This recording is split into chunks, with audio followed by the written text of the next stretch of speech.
શિવપુરાણને સાંભળ્યા પછી આધિનું સમન થશે. જે વસ્તુ નથી એનો અભાવ, એનું નામ આધિ. અભાવ, જે વસ્તુ નથી એની ઝંખના આપણે આમ આમ કર્યા થયા કરે કે બધું છે પણ હાડું આ એક નથી, આ નથી. અને યાદ રાખજો, આ નથી તો દુનિયાના દરેક માણસના જીવનમાં રહેવાનું છે. કોઈ પણ નથી એને નથી જ.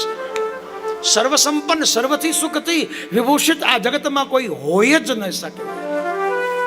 એટલે તો શાસ્ત્રમાં ગરીબીના 8 પ્રકાર બતાવ્યા. દરિદ્રતાના અષ્ટ દારિદ્ર કહેવાય છે ને. સંપત્તિ હોવી એક પ્રકારનું સુખીપણું છે. સંપત્તિ હોય પણ સંતતિ ન હોય તો એ ગરીબી છે.